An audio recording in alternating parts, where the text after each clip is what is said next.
ఇవాళ వెళ్తున్న place penguin island. ఇది షోల్ వాటర్ నుంచి కరెక్ట్ 660 మీటర్స్ అవేలోనే ఉంటుంది. అంటే ఆల్మోస్ట్ 3 to 4 minutes ఫెర్రీ మాత్రమే పడుతుంది. ఫెర్రీ ఎక్కిన 5 minutes లోపలనే వాడు దించేస్తాడు. సో షోల్ వాటర్ నుంచి ఫెర్రీ అవైలబుల్గా ఉంటుంది. ఈ ఫెర్రీ వచ్చేసి అక్టోబర్ నుంచి మిడ్ జూన్ వరకు ఉంటుంది. తర్వాత మిడ్ జూన్ నుంచి సెప్టెంబర్ వరకు సీజన్ కాదనమాట. ఆ టైంలో మనం వెళ్ళలేము. దీని ప్రైస్ వచ్చేసి $25 per person, 2-way అనమాట, వెళ్ళొచ్చేసేయచ్చు. సో ఇక్కడ గైడెడ్ వాక్ అని కూడా ఇంకొకటి యాడ్ అయి ఉంటుంది. అది ఇంకొక $10 అడిషనల్ పర్ పర్సన్ అనమాట. సో దాంతో కలిపితే $35 per person, 25 + 10. యాక్చువల్గా అయితే గైడెడ్ వాక్ అంత అవసరం లేదు, డైరెక్ట్ $25 టికెట్ తీసేసుకుంటే సరిపోతుంది. ఈ 5 నిమిషాల ఫెర్రీకి అయితే అదో ఇంట్రడక్షను, అని పేరు చెప్తాడు, మళ్ళీ వెల్కమ్ అంటాడు, ఇంకేదో సేఫ్టీ ప్రికాషన్ అంటాడు. It's the largest island in the Marine Park. The only there are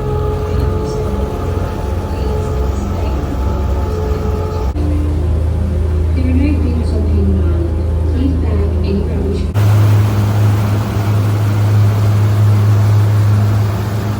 అయితే వీడైతే ఒక 5 minutes ఫెర్రీ అన్నాడు, కానీ కరెక్ట్ ఒక 3 minutesలో పెంగ్విన్ ఐలాండ్కి అయితే రీచ్ అయిపోయాం.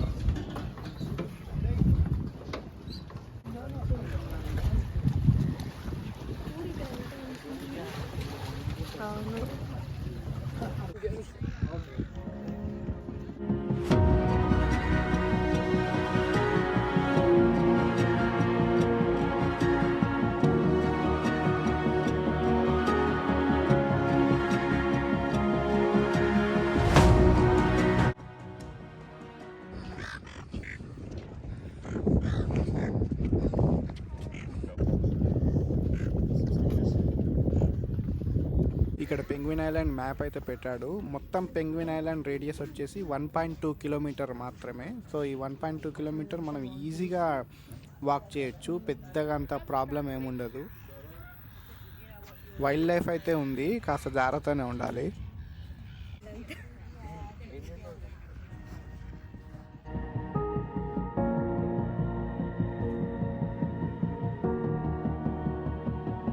కనిపిస్తున్న చెట్టు దగ్గర అయితే నిలబడితే గైడ్ వచ్చి అక్కడ నుంచి గైడెడ్ వాక్ తీసుకెళ్తాడంట. సో అక్కడ ఒక 10-15 minutes వెయిట్ చేయాల్సి వస్తుంది. గైడ్ అయితే వచ్చింది. అంత పెద్ద నాలెడ్జ్ అయితే ఏముండదు ఈ గైడ్ దగ్గర, పెద్ద వాక్ కూడా ఏముండదు, జస్ట్ ఒక 10 minutes అట్లా చెప్పేసి వెళ్ళిపోతుంది. సో నన్ను అడిగితే అసలు గైడెడ్ వాక్ తీసుకోవడం అసలు అనవసరం ఈ పెంగ్విన్ ఐలాండ్. డైరెక్ట్ $25 టికెట్ తీసుకొని వచ్చేస్తే సరిపోతుంది. కనిపించింది సీ లయన్ అయితే కనిపించింది. పెంగ్విన్ ఐలాండ్లో పెంగ్విన్స్ కనిపించలేదు, కానీ సీ లయన్ అయితే కనిపించింది ఈజీగా.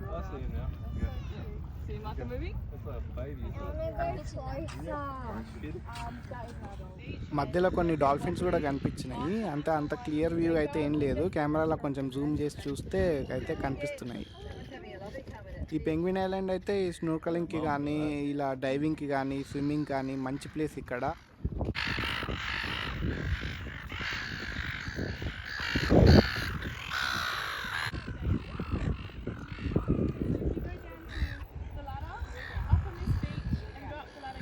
ఈ గైడెడ్ వాక్ అయితే అయిపోవచ్చింది, జస్ట్ ఒక 10 minutes అంతే, పెద్దగా అంత ఏం లేదు. గూగుల్ ఎత్తికి కూడా తెలుసుకోవచ్చు మనం.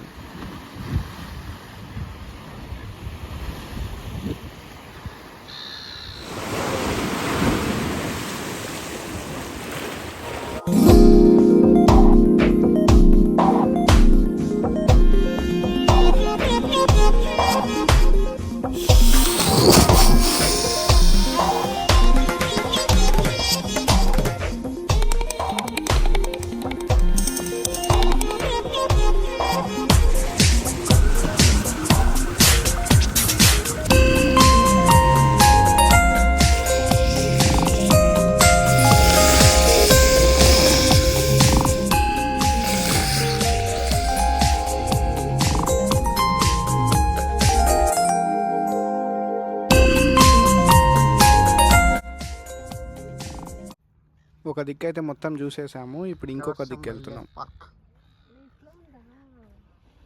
అయితే 2024 స్టడీస్ ప్రకారం అయితే ఇక్కడ 120 పెంగ్విన్స్ ఉన్నాయన్నమాట. సో అంతకంటే ముందు 2007 కంటే ముందు ఇక్కడ ఆల్మోస్ట్ 2000 పెంగ్విన్స్ ఉన్నాయి. కాకపోతే 2007లో అనుకోకుండా అసలు ఎలా అయిందో తెలియదు కానీ ఊహించని విధంగా 1600 పెంగ్విన్స్ మిస్ అయిపోయాయి అనమాట. అంటే చనిపోయా మిస్ అయ్యా మనకు తెలియదు. సో 1600 పెంగ్విన్స్ తక్కువ అయిపోయాయి ఇక్కడ. సో అప్పటి నుంచి మళ్ళీ స్టడీ ప్రకారం చూస్తే 2024లో 120 పెంగ్విన్స్ మాత్రమే మిగిలాయి అనమాట. ఇక్కడ వాక్ ట్రాక్స్ అయితే బాగానే ఉంటాయి, అస్సలు అలసిపోయినట్టు అనిపించదు. ఎందుకంటే అసలు పైకి ఎక్కినట్టు కానీ అట్లాంటి ఫీల్ ఏముండదు. స్లోప్ కానీ హైట్ కానీ అట్లాంటివి ఏముండవు. సో ఈజీగానే వెళ్ళొచ్చు.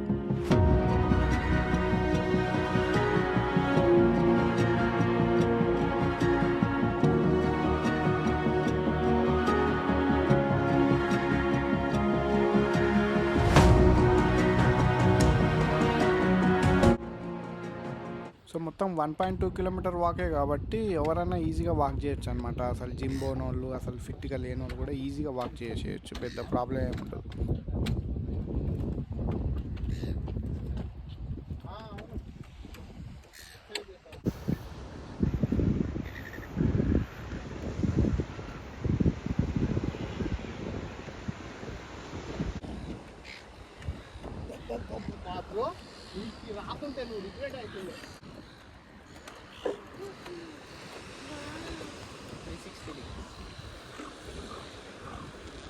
ఇంకా $2 స్కాన్ చేయాలంటే ఒక కార్డ్ సిస్టమ్ లేదా. ఈ పైన సీన్ మాత్రం చాలా బాగుంది. అసలు చుట్టుపక్కల మొత్తం 360 డిగ్రీస్ అంతా ఓషనే, మధ్యలో మాత్రమే ఐలాండ్. ఈ వ్యూ మాత్రం అదిరిపోయింది.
మొత్తం మీద పెంగ్విన్ ఐలాండ్ మొత్తం కవర్ చేసాము. ఇప్పుడు బ్యాక్ టు హోమ్.